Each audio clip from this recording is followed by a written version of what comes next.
اچھا، قومی سلامتی کمیٹی کے اجلاس کے اندر اعلامیے کے اندر بڑے واضح طور پر یہ کہا گیا ہے کہ جی کسی بھی طریقے سے قومی سلامتی کو ہم کسی کو ٹارگٹ نہیں کرنے دیں گے. We will not let anybody infringe into our domain. لیکن at the same time Iran ایک برادر ملک ہے. یہ ڈیولپ کیسے ہوئی صورتحال؟ یہ تو بڑی کمپلیکس ہی ہو گئی تھی. 17 جنوری ایک دم سے سرپرائز. جی بالکل، میں سمجھتا ہوں کہ پاکستان کی جو تاریخ ہے، ہمارا جو مشرقی ہمسایہ ہے، اس کی سوچ طرز عمل سے تو ہم بخوبی واقف ہیں اور کافی حقیقت پسندانہ اور تکلیف دہ ہمارا جو ہے تجربہ ان کے ساتھ رہا ہے. لیکن ایران کے حوالے سے میں سمجھتا ہوں یہ انتہائی شاکنگ تھا، نہ صرف ہماری ریاستی اداروں کے لیے، حکومت کے لیے، فوج کے لیے، بلکہ عوامی سطح پہ بھی. آپ دیکھیں جو ہمارا، اسی لیے آپ دیکھیں جس طرح آپ نے ابتدائی کلمات میں بالکل صحیح کہا کہ ہمارا جو انیشل ریاکشن تھا وہ شوق کا تھا. مطلب ہمیں غصے سے زیادہ حیرت ہوئی تھی کہ اتنا غیر ذمہ دارانہ طرز عمل جو ہے اتنی پرانی دیرینہ قربت والے تعلقات میں کیسے ممکن ہے. اور آپ دیکھیں کہ پہلے دن جس دن حملہ ہوا پاکستان پہ، اس سے چند گھنٹے پہلے جو ہے اعلیٰ ترین سطح پہ ہماری سفارتی قیادت اور سیاسی قیادت سے ان کے جو سفراء اور وزیر خارجہ ہے وہ مل رہے ہیں. تو اس کے بعد جب یہ ہوتا ہے تو مشقیں بھی چل رہی تھیں. ایگزیکٹلی نیوی کی ہماری مشقیں چل رہی تھی، تو اٹ واز ویری شاکنگ. تو اس لیے ہم نے پورا موقع دیا اگلے دن ڈے 2 پہ جو ملامت ہو جائے، ریگریٹ ہو جائے اور اس بات کا اعادہ ہو جائے کہ یہ غلطی ہو گئی، آئندہ اس طرح کبھی نہیں کیا جائے گا. لیکن مجھے یوں لگتا ہے کہ شاید ٹائملی ہماری جو توقعات تھیں وہ پوری نہیں ہوئیں، تو پھر مجبوراً ہمیں یہ فیصلہ کرنا پڑا کہ جو ہمارے سیکیورٹی کے خدشات ہیں، خصوصاً ان افراد اور تنظیموں سے جو کہ بدقسمتی سے بہت عرصے سے ہوا کہ نان ایرینینز، پہلا تو سوال یہ پیدا ہوتا ہے کہ نان ایرینینز کیا کر رہے ہیں ادھر، ان کو سیف ہیون کیوں دیا گیا اور کس طریقے سے وہ اتنے عرصے سے پنپ رہے ہیں، جبکہ پاکستان بارہا ڈوسیئرز کی فارم کے اندر ایران کو بتاتا رہے کہ وہاں دہشت گرد تنظیموں کے کچھ افراد موجود ہوتے ہیں، گاہے ہوتے ہیں. سو ایسی صورتحال میں کیا یہ تو نہیں ہے کہ ایران کے اندر بھی ایک سرٹن ڈیوائیڈ ہے؟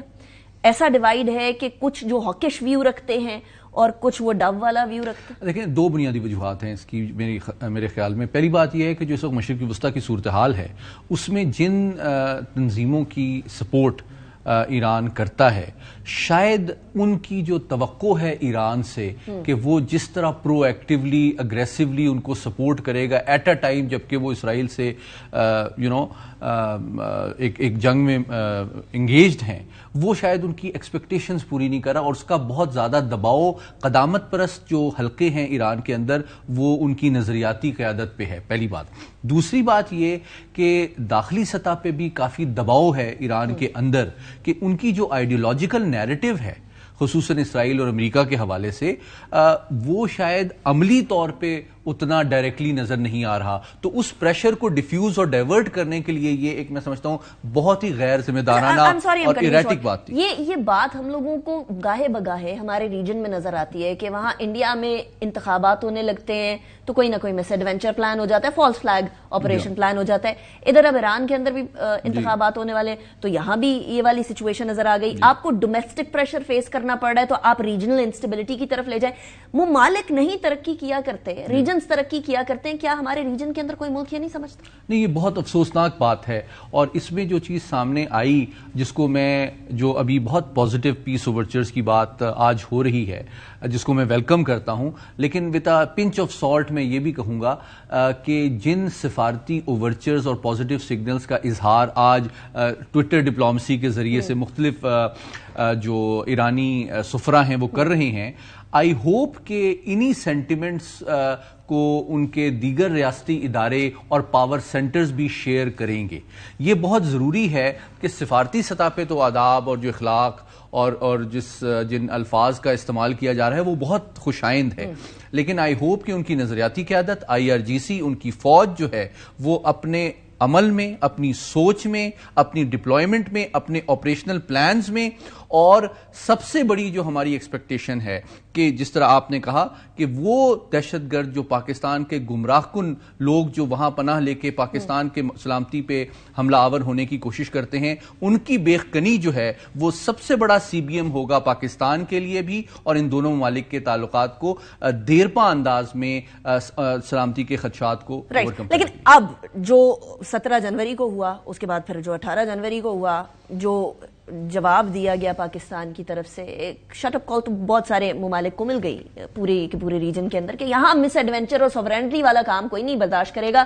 ہمارے یہاں ہماری سیکیورٹی فورسز الحمدللہ کھڑی ہیں ٹو پروٹیکٹ پاکستان. لیکن یہاں سے پاکستان اور ایران کے تعلقات کدھر آگے جائیں گے؟ کیونکہ ایک ایسی چیز آلدو یہ ڈیسائیڈ ہوا ہے نیشنل سیکیورٹی کمیٹی کے اندر کہ ہم normalization of situation and relationships کی طرف جائیں گے، لیکن کیا اس کے بعد ویسٹرن بارڈر پہ ایران والی سائڈ کے اوپر بھی ہمارا توجہ اتنی ہی ہوگی جتنی ایسٹرن بارڈر؟ بہت اہم سوال ہے. اور دیکھیں میں کوئکلی اس پہ کمنٹ کروں کہ دیکھیں جو فورن آفس کی طرف سے پازیٹیو ڈپلومیٹک سگنلز آ رہے ہیں اور کوشس آپٹیمزم آپ کو نظر آ رہا ہے، یہ ایک تبدیلی آئی ہے ایک پنچ آف سالٹ کے ساتھ. ہم یہ توقع کرتے ہیں کہ جن سفارتی سگنلز کو ہم ریسیو کر رہے ہیں، اپریشیٹ کر رہے ہیں، ان کی ریفلیکشن اور ریسیپروکیشن دیگر ریاستی سطح پہ بھی ہوگی، فوجی سطح پہ، نظریاتی سطح پہ، اور دیگر جو ان کے ادارے ہیں وہ بھی اس کو کریں گے. لیکن ساتھ ہی ساتھ وہاں پہ دہشت گردی کا بھی خاتمہ ہوگا، ان تنظیموں کے لیے بھی بیخکنی کی جائے گی جن سے پاکستان کو تھریٹ ہے. کامن کنسرنز کو ہم میٹ کریں گے. لیکن دیکھیں یہ جو نیشنل سیکورٹی کمیٹی کی جو پریس ریلیز آئی ہے، اس میں اور فورن آفس میں بنیادی فرق کیا ہے؟ ایک طرف تو ایک ہوپ کا یعنی کہ اظہار ہے سفارتی سطح پہ، لیکن نیشنل سیکورٹی کمیٹی میں چونکہ فوج کی تینوں قیادتیں بھی ریپرزینٹڈ ہیں، سویلین بھی ہیں، ملٹری بھی ہیں، تو آپ کو تین چیزیں نظر آتی ہیں. پہلی بات یہ کہ سب سے امپورٹنٹ بات، فوج پاکستان کی جو تینوں افواج ہیں خصوصاً جنہوں نے اس آپریشن میں حصہ لیا، ان کے پروفیشنلزم، ان کے sense of responsibility, commitment to international law, non discriminatory use of force, اور ساتھ ہی ساتھ جو ان کی ٹیکٹ اور کیئر ہے اس کو اپریشیٹ کیا گیا ہے. دوسری بات یہ کہ آپ یہ بھی بات کہی گئی ہے کہ اگر فیوچر میں اس طرح کا کوئی تھریٹ اور اگریشن کہیں سے بھی آئے گا تو ہم اس بات کا آج ہم نے ثبوت دیا ہے پوری عالمی برادری کو کہ ہم اس کا اسی طرح دندان شکن جواب دیں گے. یہ دوسری بات ہے اور ہم تیار ہیں. اور اب فیوچر میں آبویسلی ہم اس تجربے کے بعد زیادہ حقیقت پسندانہ انداز میں تمام تعلقات کو دیکھیں گے، لیکن ہم توقع کرتے ہیں کہ تمام جو ہمارے ڈفرنٹ چینلز ہیں ان کے ذریعے سے جو میوچل سیکورٹی کنسرنز ہیں ان کو ایڈریس کیا جائے تاکہ ہم and it should not be just lip service any more. Syed Muhammad Ali sahab, thank you very much.